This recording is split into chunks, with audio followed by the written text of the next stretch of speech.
where is this going? On the YouTube. Yeah, I've never watched a single episode of Parks and Recreation. Oh, I mean, it nails working in government. All right, let's begin. These hearings have two goals. One, to find out exactly how this offensive tweet came to be sent. And two, to turn this whole thing into a media circus. Yes. All right, be honest. Super accurate. That was just giving me flashbacks to the Senate hearings that have been happening recently, right? Where you're trying to make a logical argument and then someone just comes in from out of nowhere with these ridiculous comments, or they're rejecting logical sense, and then they're just kind of saying no, you're wrong. I'm just going to go forward with my agenda, which is to cause a media circus or to totally distract from the point at hand. For some of the ones that get the most high-profile coverage, the person asking the question knows what the answer is or doesn't care what the answer is. Yeah. The point is them performing, asking the question. Yes. But I don't know. That's just the highest profile stuff. See, this is where there's stuff that captures the news. Then there's boring, actually super informative hearings that happen all the time. But there's no news cameras, just C-SPAN. Turn on some C-SPAN. I'm telling you, turn on some C-SPAN. Okay. You'll see some boring stuff that will restore your faith in government. Informal? Yeah. I mean, if it's boring, does that feel... If it's boring, I guess it makes me feel like, I don't want to say it's working. Yeah, no. But yeah, it's that's what it's supposed to look like. Mm-hmm. It's not supposed to be a show. Mm-hmm. Yeah. What I hear when I'm being yelled at is people caring loudly at me. My daughter's 5. Well, your daughter is an idiot. Her daughter is an idiot. Her daughter is an idiot. Oh. No. Her daughter is an idiot. No, she's not. Why are they hating on 5-year-old girls so much? There's a sign at Ramsett Park that says, "Do not drink the sprinkler water." So I made sun tea with it, and now I have an infection. Sir, are you listening to me, sir? Sir, I'm talking to you. Don't look at him right in the eye. Sir, are you aware? We don't know what the world is going to be like in 50 years. We could all have been wiped out from disease or the flu. So, what's your suggestion? I don't know. I'm just scared. They're a little delusional. Yeah, delusional. But it also is Pawnee, so... Yeah. One theme I saw that I know to be true is people bringing a complaint to the wrong place. Yeah. Bringing something to local government that's a federal government decision. Yeah. Or not a government thing at all, or just not understanding the basics of government, like whether income taxes is their business.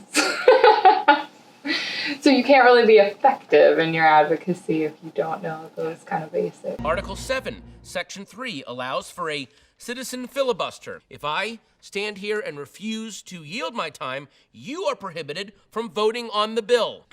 Are filibusters this entertaining? Call a time ribbon. Yeah, I've seen some with people reading children's books, reading books out loud, talking about lots of different things. You really do have to keep talking.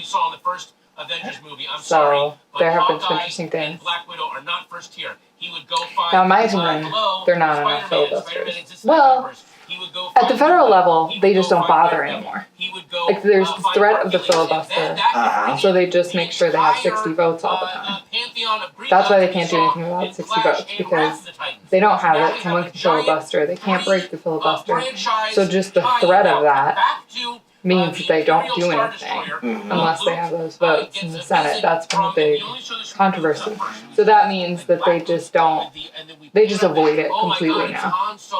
Which in my opinion is kind of sad, you know? Who doesn't love a great filibuster on C-SPAN? Yeah. Where we see, and please allow me to finish this because it's going to seem like a bit of a jump, we see Thanos, who was the villain teased at the end of the first Avengers movie. Now, Thanos, as you know, That's owns a the different Infinity universe, Gauntlet, dude. which has the Time Gem, the Mind Gem, the Power Gem, the Space Gem, and the Reality Gem. If he holds the Reality Gem, that means he can jump from different realities. This will be our link wrong. to the Marvel Universe from the Star Wars universe. Was this like in the actual show? 'Cause I don't remember that. What is a filibuster? This is not going to be a very technical definition, but a I don't wanna filibuster is basically when they like try to like run down the clock, right? So they have they're like debating a bill or something, and then the opposing side that doesn't maybe want the bill to pass will just talk for however long they get to talk. I don't even know what filibuster is about. Anything. I didn't realize you can actually, literally, you can read whatever you want to. I thought you had to actually stay on a point and just keep talking about it. Okay, so you can really talk about anything. You just gotta talk. Wow. Just gotta talk. That's a great platform if someone is creative. And but sometimes the rule, I don't know if it's federal, or maybe sometimes, I mean, you have to stay standing. Okay. It depends if you can go to the bathroom or not. Okay. Like, sometimes someone can take over for you temporarily, and so that the filibuster doesn't break. It kind of, I'm not 100% on all the rules, and you know they're obviously different at the federal level than like state to state, but it's a pretty. But you have to keep talking. Like you or someone has to keep talking. Like, what does that mean? Like, there can't be breaks. Like, he was just going. Well, yeah, I'm sure, but there can't be like a significant break. Okay. And then, because then you're done. You're done with your time. I think for a filibuster, it was like definitely more entertaining than someone just going off on something else. Like, I was right along. I was like, yes, bring out my inner nerd, please. Ladies and gentlemen, the next city councilor for the great city of Pawnee, Bobby Newport. Hey, Bobby. Hey, thanks, guys. Bobby Newport, heir to the Sweetums candy fortune. My dad made him. He just entered the race, and he's already 70 points up in all of the polls. He is attractive and charming, and his family employs half the town. But so what? I am a lifelong government bureaucrat who's well-versed in the issues, and those are the kind of sexy qualifications that win elections. I actually think bureaucracy and being well-versed in the issues is very sexy. Wow. That is what I'm looking for in a candidate. The puns didn't do it for you. No. No? Well, I love a good pun, but you know, where is there substance? There's substance in that. Yeah. He was very starry-eyed. Yeah. I don't know. Maybe I would have voted for him. I don't know. I don't know what was going on there. I don't know. God. You know? No. The charisma there, you know? I don't know. Ugh, charisma is so overrated. It is. But, well, less than 10% of people vote in city council elections usually, so. That is very true. It's not even very many people making that decision. That is very true. Maybe charisma is what they're looking for. Oh, the perfect example of like the wrong type of person stepping into a role that they shouldn't be in. Like clearly he was pushed into that. Actually, at the local level, I do feel like it is sometimes the wonkiest people that are just up for it that get elected. Not always a lot of competition, really. Yep, that's very true, yeah. Like if you're willing to show up and knock on a bunch of people's doors, you'll get it. You don't even really need to be able to raise money. And there aren't polls. That's the one thing I would say. Nobody especially not a town of that size. You would never in a million years in a small town city council race have the money to do polling. Nor would anyone else do polling. There's no polling. But, dream on, buddy. Okay. Good afternoon. We are representatives from your local government. May we speak with you for a moment about the Sullivan Street pit? Sure. Excellent. Positive response. How would you feel if we turned that pit into a beautiful community park? Oh, yeah. That would be a great idea. Oh, good. I actually live in the neighborhood, so I could probably tell you a little bit about... Section 3. I've never canvassed. Have you? No, I haven't. And I don't know how people do it. People are just very interesting.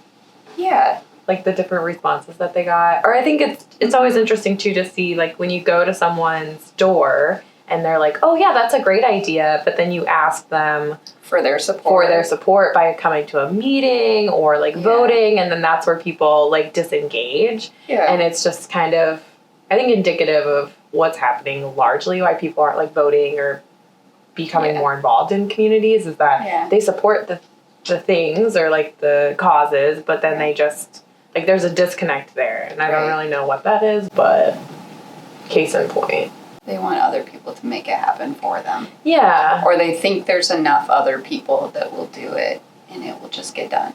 Yeah. Without their support. Yeah. When I talk to people about canvassing, they're always like, oh, but I don't know enough about the issues or the candidate, and people are going to ask me a bunch of questions and I'm not going to know the answer. That literally never happens.